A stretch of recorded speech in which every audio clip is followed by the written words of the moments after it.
time for Fluent and Chill. I'm Anthony K of Sports Fluent. I'm here as always. And who better to talk basketball with than Chilltown Hoops? Jermaine, how you doing, man? Running good, brother. Running good, Joe. So, we talked about this last week, that we were going to take some fan mail. We were going to answer your questions, things that we missed on the TikTok live. So we got some of those. We're going to go over some of those. My favorite team, and I'm not shy about this, although I'm repping the Raptors right now.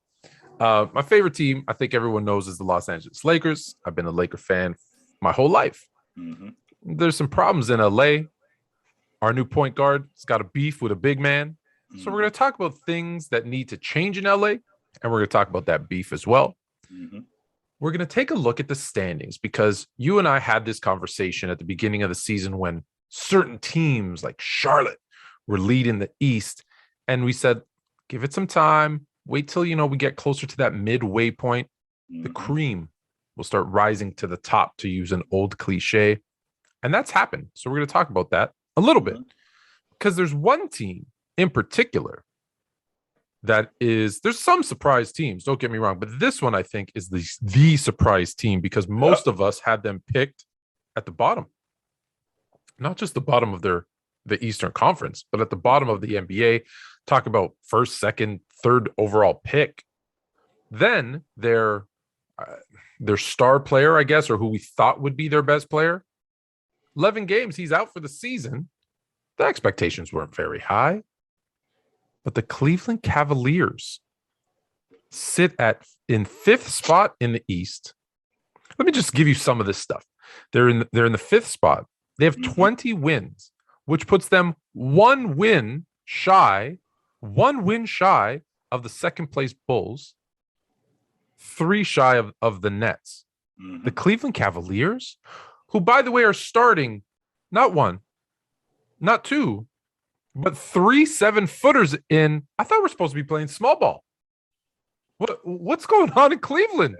The way they building that unit, man. I'm excuse me. I am so happy. I'm so glad you brought this up, man, because what they're doing is they're doing it the way we grew up. We actually going to watch these guys turn into pros and turn into great players. So just like we watched Magic and Byron Scott and Michael Cooper, and we watched those guys develop, how they built that unit, how we watched Philadelphia and we watched Charles Barkley, or we watched Kobe Bryant, and these guys develop. Cleveland is doing the exact same thing. It's not a destination city, right? So they got to build it through the draft. They got to build it through trades because nobody's signing as a free agent, especially a big-time free agent, to come play in Cleveland. So they had this kind of organization where we got to get it right in the draft because it could set us back years if we get it wrong. So when I look at what Darius Garland turns into, I don't think anybody benefited more from a vet this season than Garland did, having Rubio play behind him, because Rubio playing behind him pushed him tremendously, and he's showing him the game. Garland might be an all-star this year. We're talking about a guy who's almost 20-8. He might I don't see it. Listen, it's tough because there's so many good guards, but he's deserving of that for sure. He might very well be an all-star. So I'm looking at him. I love Okoro. He kind of reminds me of he got a Sean Marion thing going on that I can't really put my finger on, but I love his game. I didn't really like Markin when they first brought him in because I thought that it was can I pause there? I actually really liked Markin, and I was curious. I like him as a player. I was surprised the Bulls moved on from him because I thought he was a player that could kind of fit what they were doing. I was surprised because I thought Cleveland seems like an odd fit, but well, I was just trying to make sense of how it was going to work because you got 3 bigs, right? And now you're moving him to the 3. And I thought that was going to be where Okoro played. And with Okoro playing there, I mean, with Markin showing up, now that means that's going to slow Okoro's progress up. But actually it didn't. Okoro's still really good. So they got 8 guys that's averaging double figures in Cleveland. I think Mobley is a franchise player. I think he has the potential to be a franchise player. I think he's going to be one of the better big defensively in the game. We're talking about a guy that's 14-7, almost 14-8, and he doesn't really know how to play yet, averaging almost 2 blocks. We're looking at possibly an all-league defender. Jared Allen was a gift Yeah. that nobody that the Nets miss. Let's be right. honest. Yeah. He was an absolute gift that nobody ever realized. He's the perfect with him and Mobley as their rim protectors. You know, losing Sexton, a lot of people kind of frowned upon that, but I actually think that that's addition by subtraction, to be quite honest. It kind of worked for them because you get Garland those extra minutes at the point. Okoro, like you said, he moves to the shooting guard, and now you have, like I mentioned, when not, you know, the COVID stuff, you have Markkanen, Mobley, and Allen as your front court. Yeah.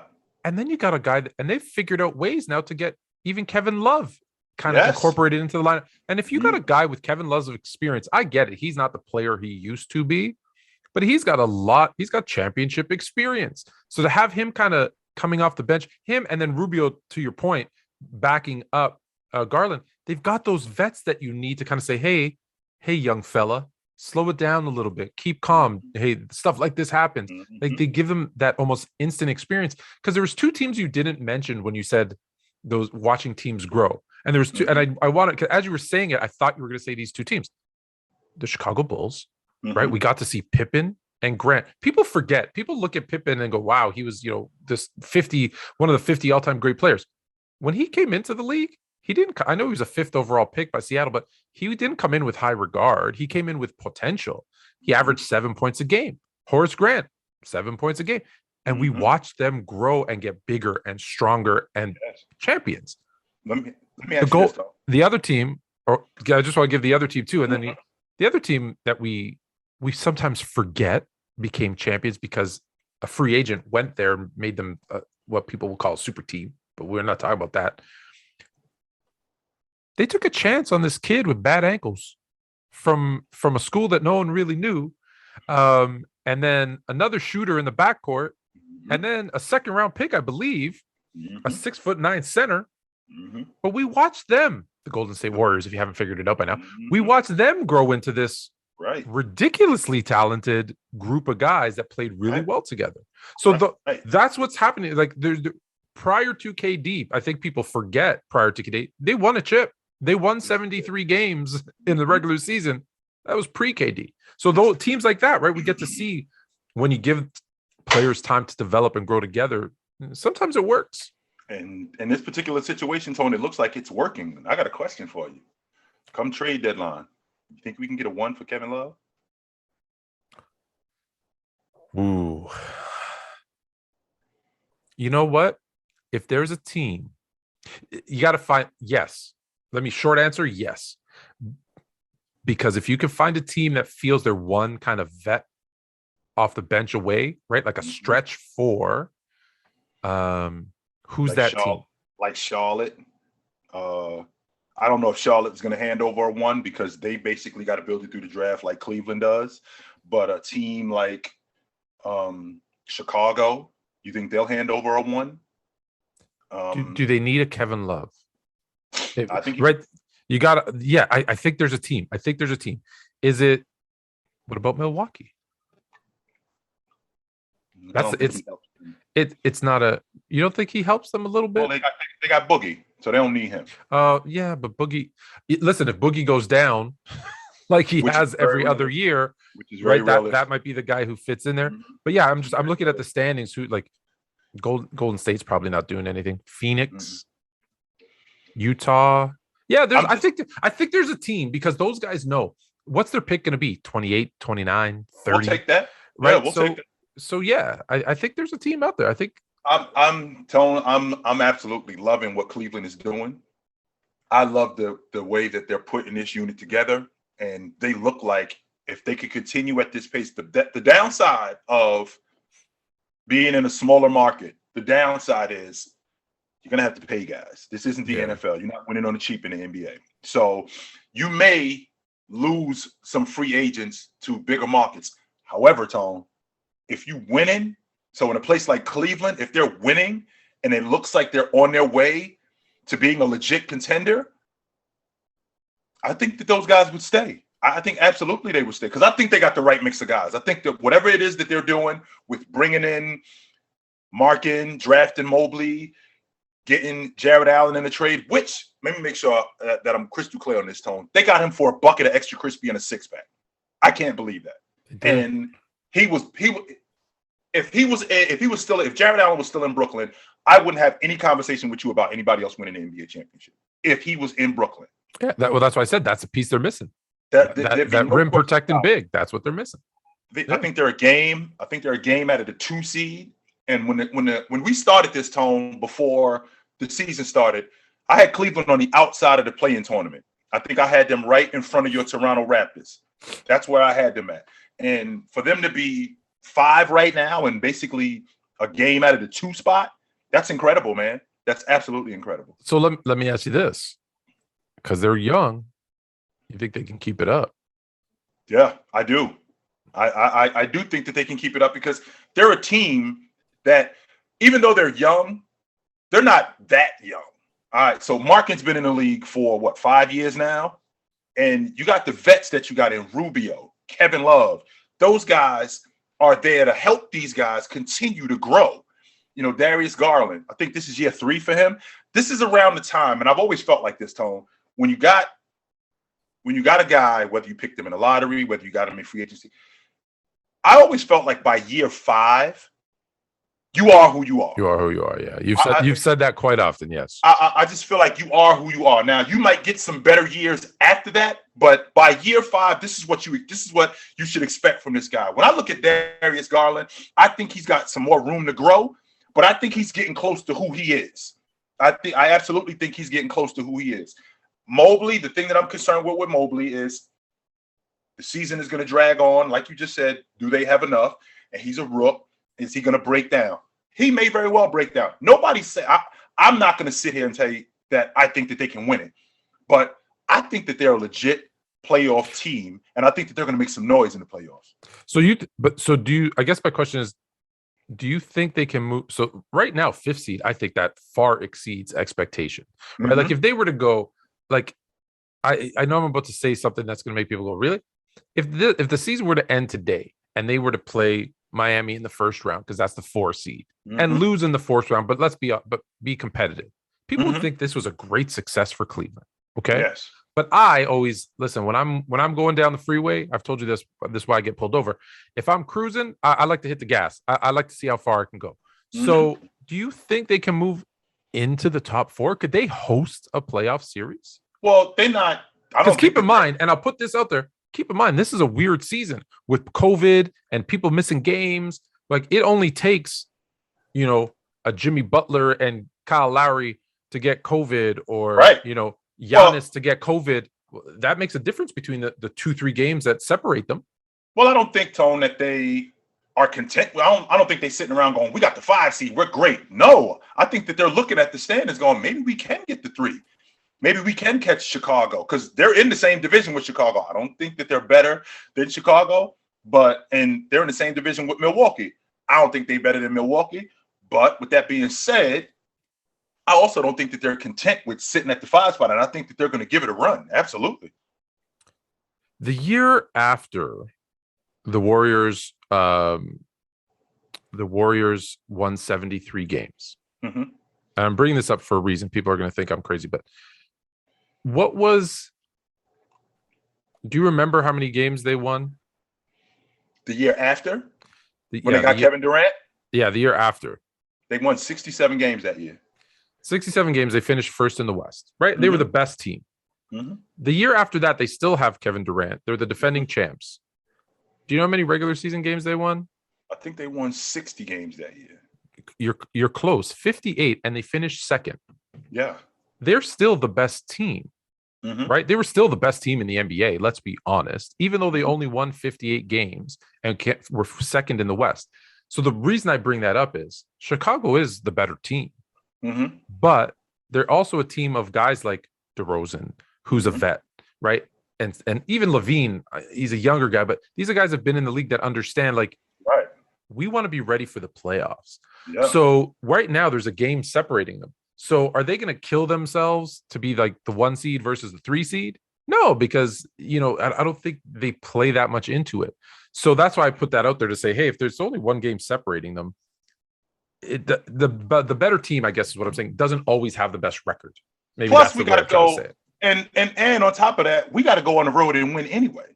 So it's not like it's a situation where we're Right. just going to win all our home games. We have to go on the road and win. Yeah, unless you got the 1 seed, right? At some point you're going to be on the road. We So gotta go on the road. that's my only point. Was I brought up the Mhm. Warriors to say the best team doesn't always have the best record, right? There's Correct. certain things that go into the season. Now I do want to bring up Mobley because people forget up until this point they've never played 80 games. No. Right? Most college guys, 40, 50 games max? No. Max. Not in the season. 30. Maybe 30. Yeah. So they've never had. Well, I'm including sometimes the off-season stuff, but Right. I guess actual games they're playing 30 games. So they're playing almost like three college seasons in one, right? When you're going 80 some odd games. Mm-hmm. So that fatigue that you've never experienced it before could play a role. So I thought it was important that we talk about them because wow. Right. Absolutely. I'm very rarely that surprised by a team this late. Like that, that first week we talked about it. Yeah, okay. They're 33 games into the season. Right? They're almost at the halfway point. Almost at the halfway point. So, and the reason, we talk about this every week. The standings have kind of corrected themselves, right? When we looked at the beginning of the season, who did we have as the top 4 teams? Most people would have said Brooklyn, Chicago, Milwaukee, Miami. Mm-hmm. Who's at the top? Brooklyn, Chicago, Milwaukee, Miami. Now they're not in the same order that I had picked. I had Brooklyn and then Milwaukee, right? Chicago third, but that whatever.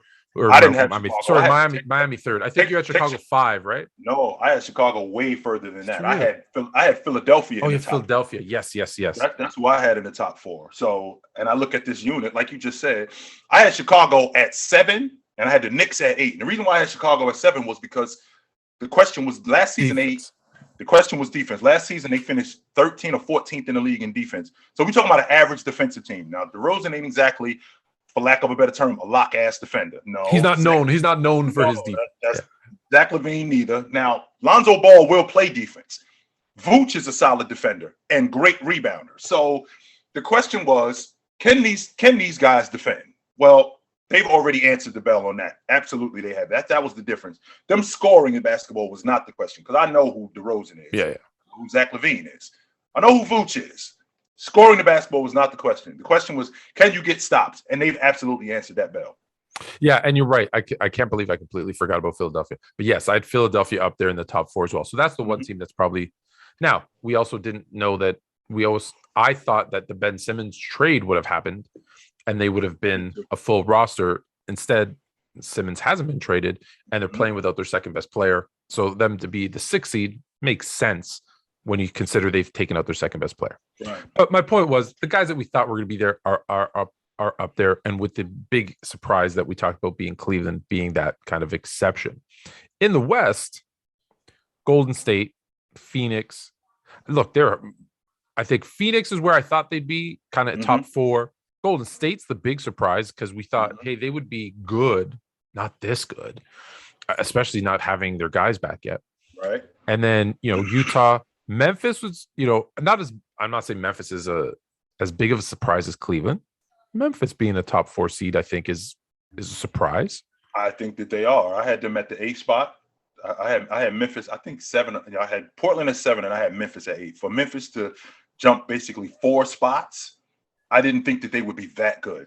And they're another team, Tone, just like Cleveland.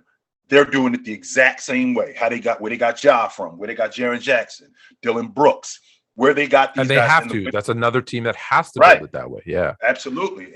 And I like what they're doing. Love it. And that's what I'm saying is like I think I'm with you. I think I had them at that 8-9 kind of spot. Yep. So jumping up to 4 is big. But it's nowhere near as big as Cleveland being 5 when I expected them to be like 13. And 1 game out of the 2 spot. And 1 game out of exactly. That close to the 2 spot. So Memphis is the surprise. The Clippers are going to be, they're going to start sinking, right?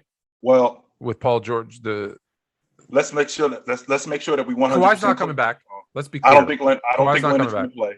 I do not think Leonard's going to play. And Paul George, for those of you who don't know, Paul George has a UCL tear. A UCL tear that's in your elbow. And pitchers have this UCL tear. And when they have it, they have to get what's called Tommy John surgery. And now, Tommy John, that was the first guy that kind of big, name that got the surgery, they started naming it after him. And Correct. let's be clear, in Major League Baseball, which you're referring to, Tommy John surgery is almost like a rite of passage now because you do come back from it. Correct. Probably better sometimes than you were before. He put you back together, but it's the equivalent to an ACL tear because you're done for the season. You're done. Yes. So this notion that the Clippers are reevaluating Paul George in 3 to 4 weeks, they're stalling, Tone. He's done for the season. They're stalling, and he's done for the season. So that's why we had that conversation. So we both, I think, agree that Paul George probably done. So without Kawhi coming back, Paul George gone. Let's be honest. The Clippers I don't think they go to the bottom of the Western Conference. I think they're still competitive, but I don't think they're a playoff team. Sure. They go from being like they're a 500 team now. So I think you're right. I think they fall out of the playoff contention.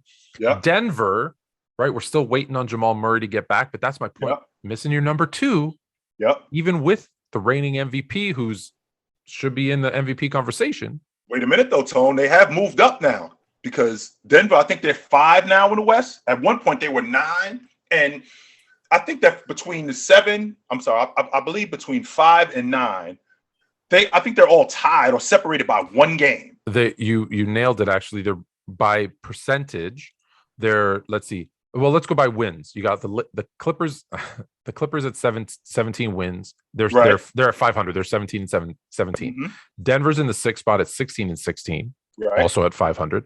Then you got Dallas, Minnesota, and the Lakers, all with 16 wins, but they have 17, and the Lakers 18 losses. But yes, win totals are within 1 between 5 and 9. Yes. Right. Yes. So when I look at what Denver's doing and what they have done, and I think about what Joker means to them, I can appreciate Tone not having Jamal Murray and what he's going to be when he comes back. I look at him just like I look at Clay. I look at the situation with Murray, like he's going to be in a position where can he hold up? That's all. I don't think that he's got to come back and be razor sharp. Can he hold up? And the next season, we're going to see if he can get back to that elite level with him. Now, I know that a lot of people don't really want to talk about this, but Tone, we got to start talking about Joker in the league MVP votes. We have to. I'm not saying that he's going to win it, but we have to have that conversation. Well, I always bring him up when I talk about MVP because anytime a guy can be in the lead or like first or second or tied for first in every single of the major categories for your team when you lead your team or are tied for the lead, how are you not in the conversation, especially as the reigning MVP? And when it's not like he's leading his team, putting up 10, 9, and 4. Like he's putting up numbers that if you look at his scoring, his rebounding, his steals, they're at the top of the league as well. And specifically, and his position, they're all kind of in the top 5, top 10 in every of those categories too. So it's not like he's doing nothing. He just had 2 back-to-back 20 rebound games. Yeah. He had 2 almost 30 and 20 games. We we got to start talking about this guy. And you and I have already had this conversation, but it's something that's building. It's getting traction. Yeah. And I think, and the reason I bring up Murray, is he's going to get them some more wins, even if he's only 80%. And right now, they're in a statistical tie at 500 with the Clippers, who've played 2 more games. Right. But let's be honest, like we talked about, the Clippers are going to start to fail. Yes, can they catch Memphis? I think that's realistic. So if they're the 3-4 seed, well, now you have to talk about Joker as the MVP, right? Do I think they're going to catch Golden State or Phoenix? I don't think so. Utah? I don't think so. But if they're the 4 seed, behind those guys and he's putting up those numbers, who above him, like other than Steph, right? Are you going to give an MVP to who are you going to give an MVP to on Phoenix? With all due respect to Chris Paul. With all due respect to Chris Paul, he doesn't have the stats. I get it. The intangible stuff, he deserves to be in the conversation. But in terms of statistics, which they will look at, he doesn't. Utah. Well, we already know. Whoa. Wait a minute, Tony. He does lead the league in assists and steals. Let's make sure. And I know that. Is that for us? Yes. But MVP voters, will they look at that? You think? Absolutely, they will because they did the same thing with Jason Kidd. Because we're not talking about a guy in Chris Paul that's because he's not averaging 25 and 13. Nah, he's not that. He doesn't have to do that. We're talking about the league MVP. Who is the most valuable to this team's success? And when you look at Chris Paul and you look at what Phoenix is doing, I think they're a game out of first place. And Chris Paul leads the league in assists. He leads the league in steals. And Phoenix is the only reason why Phoenix is viable is because of him. I agree with everything you just said. I look at the way that MVP votes have happened recently, and it's not who's the most valuable to their team. It's not. That's not what they do. So okay, I'll put him in there, but I don't think he has the type of stats that the NBA would. What do you think it is, then, Tone? If it's not the most valuable, what is it exactly? So, like, for example, Joker winning it last year. Why was Joker not the most valuable? Oh, I'm not saying they're not. What I'm saying is they don't look at who's the most valuable because they look at your team's success, your record, right? You have to have a certain amount of wins or be a certain seed. And that's the first thing that they look at, right? If you're not in the top 3-4 seeds of your conference, you don't even get a sniff. Right. So let's be honest. Like Steph Curry is a good example last year, right? Because they were what? 9th, 10th, 8th, whatever the heck they were. They were 8th last year. If you take Steph Curry off that team, they're dead last. They got the first overall pick. Right. And but so, even with him. Okay, so with that being said, Tone, they go from last place to 8th place. Okay. As opposed to when Joker. Okay, how about this? How about LeBron James for the past 10 years? Now you take him off. You take him off the team, and they're not a playoff team in most cases. So now, does he get 10 in a row? No, right? Giannis, well, he won 2 in a row. He can't win a third. Larry Bird, you bring this up all the time. He won 3 in a row. Well, I can't get 4. Why? He never won another league MVP again. Why can't he have 4? That's a good question. He never won it again. So that's why when I say it's not necessarily the most valuable to your team. So that's why I don't think they will give it to Chris Paul. Even though whether he deserves it or not. I don't think. Okay, but let's say Chris Paul. Fine. Okay. So we'll say Steph Curry, Chris Paul on Utah. Utah was the number 1 seed last season, and Mitchell didn't get a whiff. Unbelievable. Didn't get a whiff, not even a whiff. So do I think that changes? Yeah. Does that change? No, it doesn't. No. The reason why so he doesn't get. They've actually dropped because last year they was the number 1 seed, and nobody on that team got a sniff. They're the 3 seed. The 3 seed. So now if Denver's 4, now you're looking at so you're competing with, which you should. Okay, Steph. We'll argue, but we'll say Paul, and then Joker, and then and then you got in the East, you got Durant. Obviously, he's going to get it. Some consideration, even though Giannis should, he won't because he had back-to-back, right? So they probably don't. Well, that was what 3 years ago. 1 year ago. No, he won it in 1920. No, he won it in 1920. 2 years ago. Yeah, right. 2 years. 2 years ago. So maybe they think about him. Who else in the East? DeRozan? Yeah, Tone, we got to have that conversation too. Yeah, DeRozan. So now Jokic is in that kind of six guys. He's in the conversation, but he has to be, I think, in that 4 seed or, like I said, I don't think they get. But he has to move up to that 4 seed to be in the conversation. And now you have to have a legitimate conversation about him, which I think you should already. I think it's tough because we say MVP and they're like, well, who's the most valuable player? And the question always becomes most valuable player to who? To their team? To the league? To the revenue? Right? That those things matter. And then, there's voter fatigue. You can't win too many. You can't. I'm sick of hearing that, Tone. I'm sick of hearing it too, but it's true. I'm sick of hearing that. I have such a difficult time listening to voter fatigue and we got to pick somebody new. When meanwhile, a guy in LeBron James was on a team, he hasn't seen a league MVP in almost 10 years. And he was on a team that was in first or second place for 8 of those 10 years. That's nuts to me. That's my point. It's definitely not the award for the best player. And it's kind of the award for most valuable. Kind of. I'm starting to understand the criteria a little bit more, and it's starting to make sense in terms of your team's success. That's why they talk about winning. That's why a guy like Steph Curry didn't win it last year because the Warriors was in 8th place. Now, if the Warriors were in 3rd place, I think he wins it going away. I think he's, but it's when you see guys who don't, I think Steph was the first one to win it unanimously. Yep. There's guys that should have won it unanimously before then.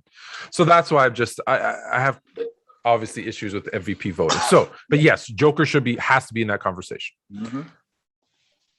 So as we go through, then we get to teams like I said, Denver, who I think is going to be coming up, the Clippers who are moving down, Dallas, Minnesota is an interesting one with the talent they have. Anthony Edwards, I always forget D'Angelo Russell. I should forget his name. He might send out a tweet or a message from his phone. And Cat, right? Like they should be better. They should be better. Am I wrong? Well, I don't know if they should be much better, but maybe not much better. I'm actually happy with where they are right now. And the reason why I'm happy with where they are is because I thought that team, D'Angelo Russell, was the catalyst. The reason why they did what they did last year was because D'Angelo Russell wasn't healthy. Had he been healthy, they would have been a lot better. He's been healthy and he's been playing a lot better this season, which would explain why they are who they are. I would like to see Cat be more aggressive defensively. He's one of the best big men in terms of rebounding in the game. I think you can make the argument that he's the best long ball big man shooter in the game. No question about that. Yeah, he'll tell you he is. Absolutely. Now but we also got a guy, Tone. You and me just talked about this. We got a guy in Cat who's in year 7. So maybe I think he is who he is, right? I think this is it. I don't think you're getting more. I think that he's a 22, 23 and 11, 23 and 12 kind of guy, which is really good. But I don't want to get eaten up by what I just see on paper. Even though I'm a numbers guy. I'm absolutely a numbers guy, but I don't want to just get eaten up by what I see on paper. And when I see Cat, I see a guy who I think he's a number 2. I don't think he's the guy that we running it through.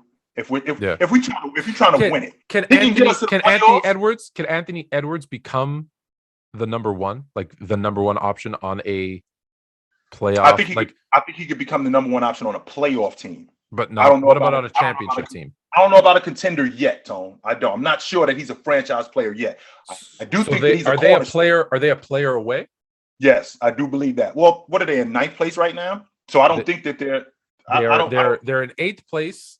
Right. They're in 8th place. Right. So they're in 8th place right now. They're in the playing tournament. Yeah. When I think about Anthony Edwards, he looks to me, what he reminds me of is he's not a franchise player. Shaq was a franchise player. Olajuwon's a franchise player. He's a cornerstone. There's a difference between a franchise player and a cornerstone. And I think that's what Anthony Edwards is. I already got my franchise player. Now I'm going to go get this guy, and we're going to build it around him. I mean, he's going to be a piece. Yeah, I think people confuse star with superstar. Right. And he's a star player, but a superstar is like, there's maybe 5 in the league, 10 in the league, right? Absolutely. I don't think he's a superstar. I think he's a star, though. No question about that. So let me ask you this. Would Cat be better served if he what's the term I want to use, padded his stats a little? They all pat their stats, Tone. Absolutely. And it's interesting that James, you know why I'm bringing that up. I know exactly why you're bringing this up. I know exactly where you're going with this. Absolutely. And there is some merit to it.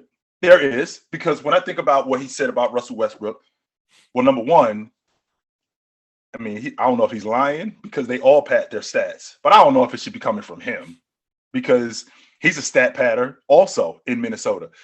The difference with Russ is those things actually translate to wins. They might not translate to championships, but they actually translate to wins when Russ is doing what he's doing, because on the teams that he's been on, with the exception of the Lakers, he's been on teams where he's had to do a lot. Yeah. Let's be clear for those that don't know. Cat came out and said, right, Russ is good, but like he just pads his stats. That's why people think he's better than he really is. I'm paraphrasing, but basically that's what he said. Right. Now, let me tell you this, Tone. Is James padding his stats? Because I think James is done winning championships. I think it's over. Do you think he's done winning championships? I think he's done winning championships. So he just wants to catch Kareem. I think Jabbar, and I think getting in the top 5 in assists and getting in the top 10 or being a part of the 10,000 rebound club. I think that's the goal. I can appreciate him he's not going to say that championships are the logic, but I think he's done winning championships. Now, I may be wrong. Can I ask you a question then? So if you know he's doing that, does that add or take away or have no part of, his legacy when you know that You're saying it. I'm not saying this for those. I'm just taking your words. He's padding his stats to get to a number for his legacy. That's what Jabbar was doing. It just so happened that he was on a really good team. It's not like it's a situation where they was running. Jabbar was 38 years old when they won the NBA championship in 1985. They in the NBA finals again in 87. Jabbar's 40 years old. They're not running the offense through him. No, he's scoring like what, 13, 10 points a game, something like right. that. They're not running the offense through him. So, I mean, what are we talking about here? The same thing with James. I mean, James will be 37 this week. So I'm not saying that we can't still run the offense through him, but in terms of them winning it, I don't know. He still looks like the best player on that team. He doesn't look like it. He is the best player. He is the best player. So he has to put them on his back for every win, which is horrible. I don't know if I'm not going to say that James, in terms of stat padding, I mean, they all do it. Listen, when you hear guys say stuff like, you're on a triple double watch, guys do that. Yeah. Guys do that all when you're up by 20 with 4 minutes to play and your starters are still in the game. It happens. Yeah. It absolutely happens. Why is Kemba Walker still on the floor and Atlanta the Knicks are up by 17 with 3 minutes left in the fourth quarter? Because he's on a triple-double watch. That's why. So this happens all the time. So James, he's getting closer to Jabbar. So let's hurry this up. Let's see if we can do everything that we can to get him there. And is this because this isn't about today? Because I don't think today people are going to look at James and right now, if James stopped playing today, if he said, I'm done, we don't look at him any different. I don't. But I think he's always been aware of his legacy, right? And let me give him some credit for a guy that came up with such high expectations out of high school. Okay, and forget the political stuff. People talk about I'm talking about you never hear anything about LeBron James. Like, they'll get in trouble, right? He's not stepping out. Have you seen his mugshot on SportsCenter? Never seen his mugshot. How about him smacking chicks around? Anything like that going on? Never see that. I never hear a foul word. Bunch of kids love him. So you gotta, in this day and age, especially with social media, and like you can't do anything without it being caught out. You got to give this man credit for what he has done. So my point is, if he stopped playing today, his legacy doesn't change. It is what it is. But I think he's so aware of his legacy, which was part of the reason he stays on the straight and narrow, which is a good thing. Let me be clear about that. He's looking 20 years from now, 30 years from now, and saying, when people look back, because they're not going to go back and watch games. We all know that. They're not going to go back and be like, man, that 6'9" dude was like, he could take the rebound, go coast to coast, and then jump over a 7-footer and throw it down on it. They're not going to do that. They should, because he's a phenomenal athlete. What they're going to do is they're going to look at the numbers. And then they're going to say, to your point, well, he's the number one scorer all time. He's the top 5 in assists all time. He's in the 10,000 rebound club. He went to 10 NBA finals, 8 of them in a row. He won 4. We're assuming he doesn't win anymore or go to anymore. Right. He won 4 of them. He's got 4 MVPs. He's got 4 finals MVPs. All those kind of accolades. That's what they're going to look at. Right. And there's a difference between he's first overall in scoring, he's top 5 versus he's second overall in scoring. He's in the top 10 in assists, and he's got almost 10,000 rebounds. It makes a difference. So I think he's looking at that. He's looking at, like, when my kids are having arguments and saying you should, they're the old heads, and those are the things that they're going to look at and they're going to use to argue. He's aware of that. Like you said about people being on triple double watch, he's aware of that. Absolutely. And so, it's not a bad thing. I'm not saying it's a bad thing. I'm not saying it's a bad thing. It's not a bad thing at all. And when I think about what Kat said with Russ, the problem that I'm having with it is you do it too, and Russ is actually doing it in efforts to win games. Russ is padding stats. Don't get no question about that. Yeah. Because all of you guys do it. It's not just Russ. All of you guys do it. It's not just him. But with that being said, his actually translates to wins. There's a reason why Russ has been in the playoffs. I think he only missed the playoffs twice in his career. So he's doing it, and it might not translate to championships, but it's translating to wins. I'm gonna share something with you. Early on in my basketball career, I had 37 points at the end of the third quarter. Mm. We were up 42. Mm-hmm. I was livid with my coach that he would not put me in the fourth quarter to the where I made enough noise that he put me in.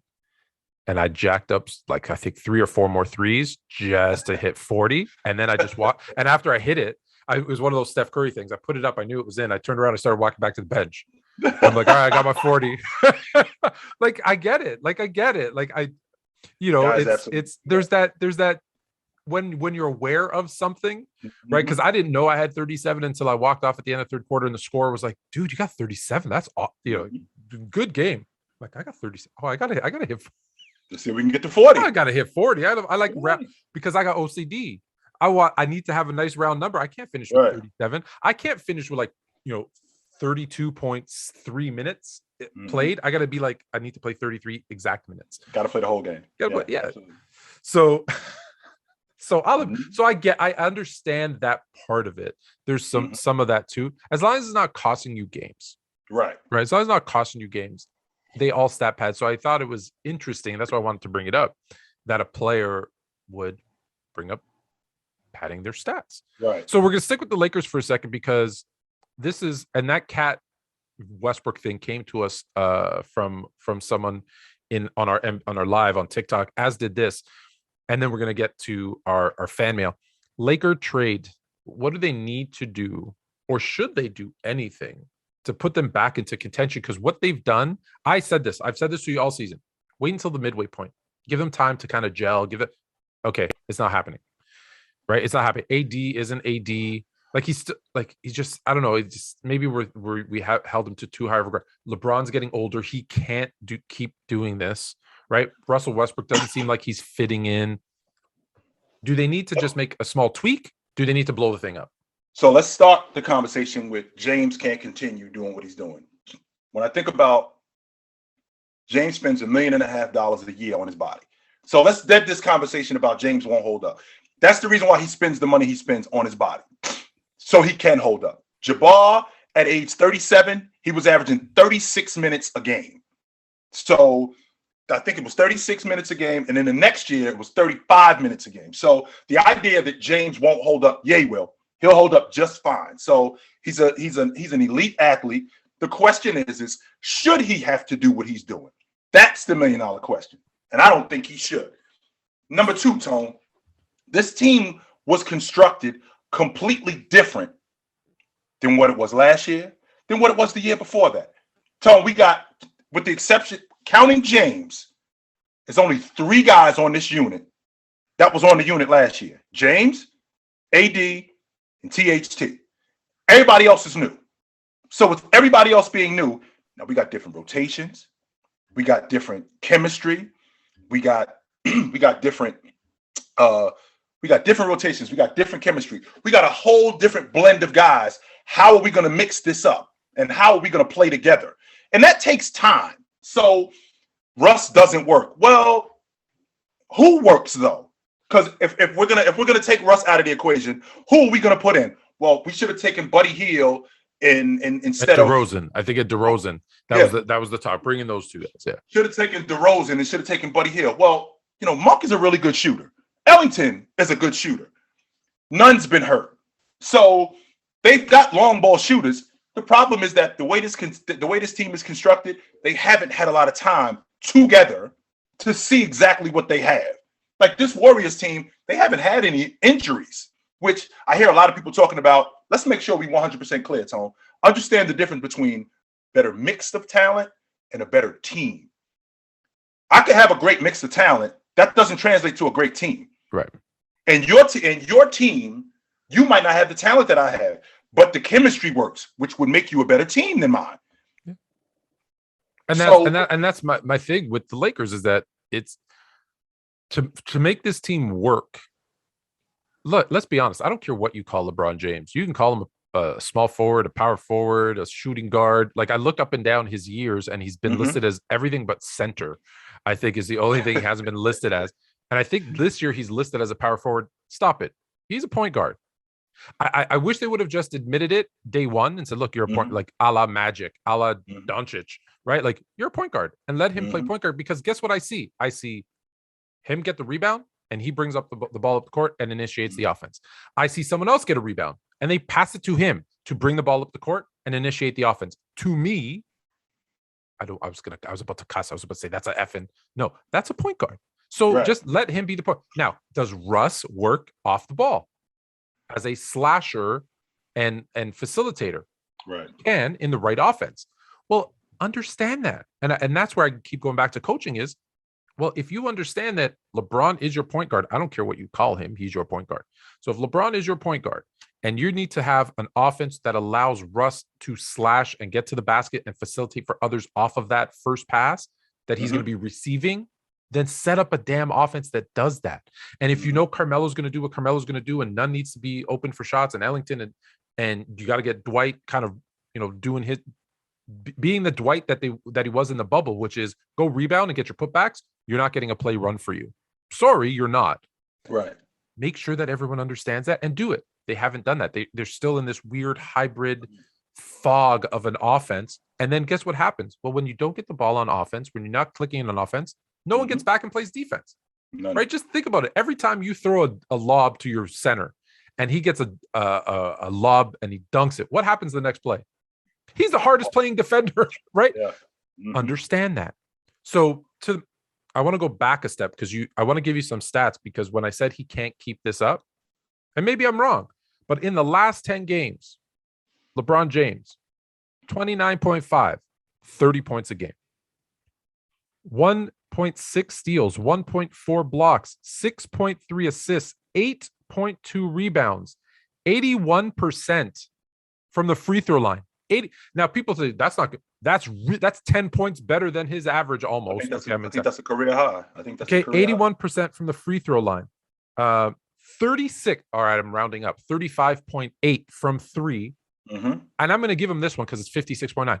57% from the field, averaging 37.2 minutes a game. I'm sorry. I know you said his body is built to maybe play the 37 minutes, but I can't expect my 37-year-old 19-year vet to be putting up 36 and 8 on 81 and 57% shooting. I'm sorry. That's not, there's no way.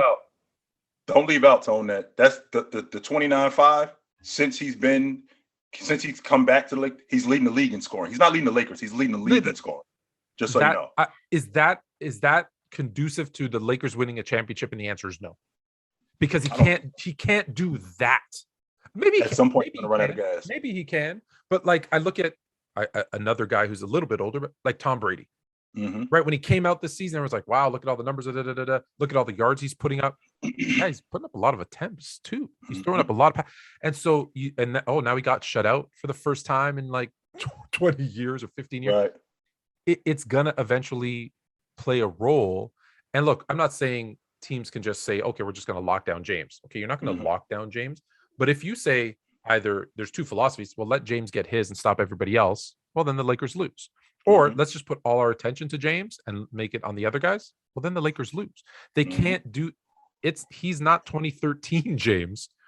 They need Russ and AD and those other guys to be not only step up, but to be consistent if they have a shot. And right now they don't. So I know the question was trade. I'm not really feeling trading, Tone. I'm just not. And the reason why is because now what you're doing is you're bringing in another mix of guys, and now we got to hope that this works. And essentially, you've said this to me countless times in the past. When you fail fast. Well, if that's true, we should have already done this thing. And that's the thing. And they're not going to do. So now my point is it may be too late, because who are you going to bring in? Who's going to trade you someone, that's going to help the Lakers at this point? And I don't think they do right now. So I'd make a coaching change or a coaching philosophy change, right? Like that, I think needs to happen. But I don't think so. To the question was, what do they need? They need the team to play better. I don't think there's a trade. I don't think there's a trade that they can make that makes them better. They're definitely now. Maybe there's addition by subtraction, maybe, but I think they have the pieces. Absolutely, Tone. Absolutely. What the thing that we can't question here? The thing that's the most important thing that we can't question we can't question effort. If your effort isn't there, then that's a problem. Right. So in terms of the mix of guys and who we have and how we're meshing, that's one thing. But then there's the issue of effort. If I'm not getting the effort out of you, which I should get, how the Lakers come out, plenty of games where they've come out and they've had slow starts and they've picked it up later. I mean, that works, but at some point, the effort has got to be there consistently, and it hasn't been. Now, I know that a lot of people are going to say, Tone, let's just get to the playoffs. Well, when you get to the playoffs, you're still going to have the same problems. In fact, when you get to the playoffs, they're going to be illuminated because that's what playoff teams do. Whatever issues that you have, we're going to shine a light on them. Yep, you got it.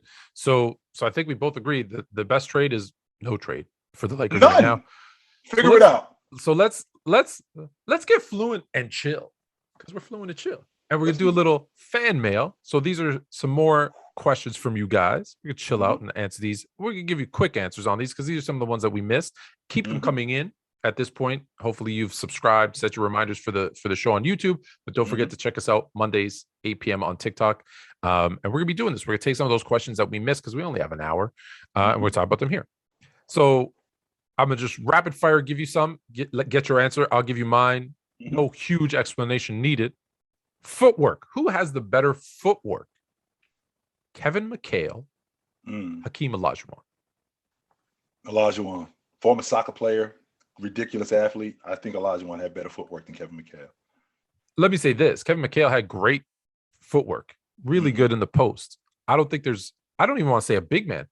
There's very few NBA players who had as good footwork as Olajuwon, because I think it has to do with that soccer too, because Steve Nash also used to play soccer, also had really good footwork. So yeah, I'm with you. I got Olajuwon as well. Rookie of the year. We're going to have this conversation a lot, but if you just had to pick one today. Oh, I'm sticking with the guy that I have right from the beginning, Evan Mobley. He's my guy. And I'm sticking with the guy that I had right from the beginning, Scotty Barnes. I love Scotty. I love Scotty Barnes, man. I'm a big fan. Did you see that between the leg 360? Woo, Scotty Barnes. All right. I've said this a million times. Is Kareem deserving of being in the GOAT conversation? If you don't think so, then you have no idea about basketball. In terms of a complete career, from high school to college to professional basketball, he wipes everybody. I'm not saying that he's better. It's not close. Oh no! If you include high school and college, it's not close. He's the GOAT. Yeah, It's not a question. So, and even if you're talking about in pro basketball, is he the GOAT? You absolutely have to have him in that conversation. No question about it. So here's the thing that you know. There's a lot of those things that come up with age. I've learned this. So this is what I've learned. Doing this more so in the last maybe 2 to 3 years than I've ever done is, being on TikTok actually so much and having these debates. Typically it's Jordan and LeBron that I have the debate with. And you and I differ. I got Jordan 1, you got LeBron 1. I got LeBron 2, you got Jordan 2. Here's the thing that I want to say, and I don't think I'm going to catch any slack for this, but if I do, so what? If you don't have Jordan, LeBron, and Kareem, I don't even care what order. I don't care what order. But if you don't have Jordan, LeBron, Kareem as your top 3, I question your basketball knowledge. After that, I think 4, 5, 7, 12, 100, we can have all the conversations in the world. But if you don't have LeBron, Jordan, Kareem, again, I don't care if you have LeBron, Kareem, Jordan, Jordan, LeBron, Kareem. I don't care what the order is, to be honest, because a legitimate case can be made for all 3 of those, right? Like, I don't knock you for saying LeBron 1, you know nothing about basketball. Just like you don't say I know nothing about basketball because I got Jordan 1, and I have guys who have Kareem 1. Correct. There's a legitimate case for all 3 of those guys. It depends on what stats are more important, what things you value more, and each person's going to value something different. Right. So I think those. So yes, I went way too long on what's supposed to be a short answer, but yeah, Kareem should be in that GOAT conversation, or you're not paying attention. Yeah. That's it for this week. And I want to leave it with one final thing because I think people are going to like this.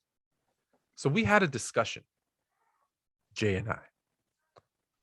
And we love doing the NBA edition. We love doing the NFL edition. We're like, why do we separate them? because you see, I got a basketball, I got a football helmet. We love both.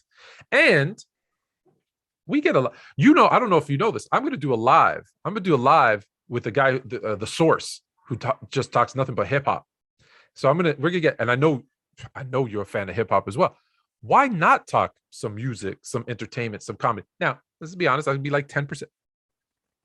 We're just going to bring it all together. So we still do 2 shows a week on YouTube. We're still going to do the live on Monday. We're just going to bring in basketball, football, music, whatever. It will primarily be, I want to keep the purist. It'll be primarily NBA and NFL. But he's really good with relationship advice. I don't know if you know this or not. I saw people asking you about relationship advice. I was like, yeah. And I get it too, because I got a lot of the young guys like, what's up with this? I've been around the block a couple of times. Yeah, exactly. So I know some things. We're gonna expand a little, but we're gonna bring it. I like what you did there. We're gonna bring it together. We're gonna keep taking your mail-in questions. So in the comments, on the live, send your questions, whatever it is. Obviously, NFL and NBA is the focus, but fluent and chill. We're taking over the world. Until next week. Take it light, but take it.